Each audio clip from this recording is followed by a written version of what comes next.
on commence par donc ces actions coup de poing de certains militants écologistes face à cette sécheresse historique en France. Deux golfs saccagés dans l'agglomération toulousaine dans la nuit de mercredi à jeudi. Les auteurs, des militants écologistes du collectif Kirikou, reprochent aux gérants du golf de continuer à arroser les pelouses en pleine période de forte sécheresse.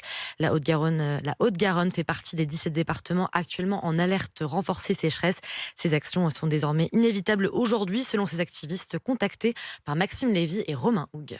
En pleine nuit, Julie et d'autres membres d'un collectif de défense du climat ont bouché les trous de deux golfs toulousains avec du ciment, dégradé les pelouses pour dénoncer les dérogations d'arrosage accordées en cette période de sécheresse. Les deux clubs assurent pourtant respecter les restrictions. Julie affirme le contraire. Les repérages qu'on a fait sur les golfs qu'on a visités, des arroseurs fonctionnaient pour projeter de l'eau dans les trous de sable en fait. Donc voilà, ils arrosent du sable, c'est tout à fait pertinent et utile. Voilà. Des actions de sabotage qui ne risquent pas de s'arrêter, selon Alex, un activiste d'Extinction Rébellion. Puisque l'État ne prend pas sa responsabilité, évidemment que les sabotages vont redoubler pour se faire entendre. On ne peut pas déranger quelqu'un, on peut déranger une logique économique et on ne peut plus accepter qu'il y ait un enrichissement sur le dos de la planète. Des golfs abîmés, mais aussi dans les Vosges, des jacuzzis éventrés par les activistes reprochant à leurs propriétaires de gaspiller de l'eau. Et en Vendée, Arnaud Charpentier, cet élu local, dénonce le sabotage de deux réservoirs d'eau agricole. C'est une hérésie. Cette eau qui est prélevée dans les réserves de substitution, elle est prélevée l'hiver, lorsque les nappes phréatiques sont au maximum. Vous continuez à mettre de l'eau dedans,